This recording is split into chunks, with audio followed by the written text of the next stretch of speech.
All right, I just wanted to show this. Instead of trimming these parts first, I trimmed right up here, and if you look what happens, I can now lift this up, and these come easier to clip. So, and then this whole piece, you don't want to take it out, but because it still has roots that are intertwined around this bottom part, but at least leans forward and makes it easier to trim these out. So,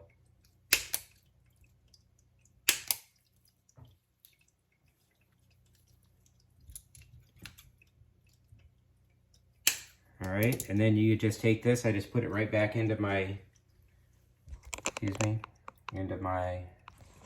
don't know if you can see this from there with that plant in the way. Just put it back into here. The top's not on it. So I have a bigger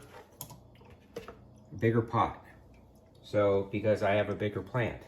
So this one's even bigger than the first one. And I think the root, if you look at how big this root is on this one, it's because this is a bigger plant. Probably more seeds involved in here. So take that, we're gonna set that back in the water for a second. So I did double the dirt. So this is 6 cups of the potting soil and 3 cups of water. And then I mixed it all together. And again, I have a base and I have a what do you call it? A pot to put these in. So just like I was doing the other one, we're gonna want to arrange this on the bottom like so. So I start out with moist water. I mean, I don't have a green thumb, but this has worked for me in the past for planting these and putting them in the window. And you want to plant them with what is it, a northern exposure? Is that what it is? No, southern exposure. So southern exposure is what you're looking for. You want the sun to be beating on these things for most of the day. So if you can find a spot where the sun is always shining in your windows, that's the best thing to do. So I'm gonna see if I can kind of tip this so you can see. Can you see that it's kind of convex in there? All right, so I'm gonna take the big plant that I just showed you guys. All right, so it's a lot of roots going on. So, we're gonna wind that around a little bit. And then I'm gonna add more dirt as I'm going. So over these roots.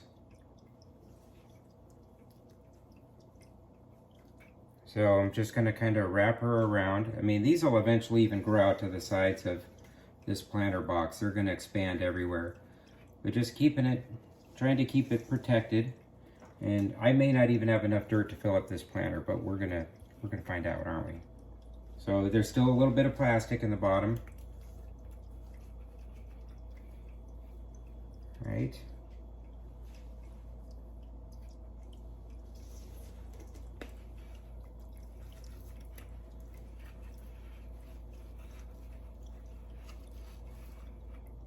All right, the roots are still a little exposed around the top of that.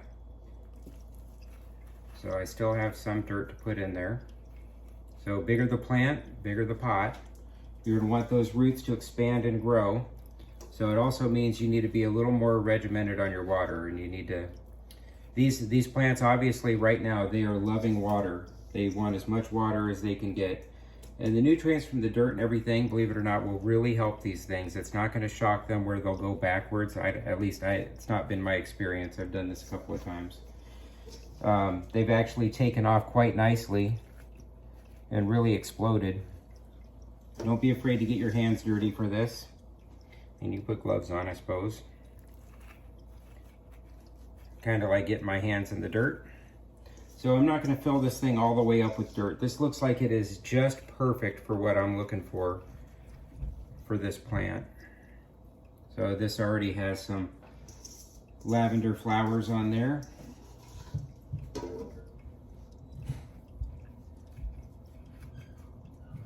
So if you guys were in, what is that, 4-H, that does the plants and all that stuff, if I'm doing it wrong, somebody can let me know if I do it wrong. So,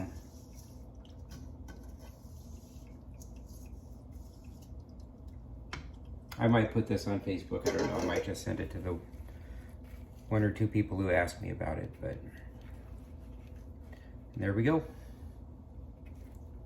Tip that forward. I don't know if you could see in there, but that whole base is covered.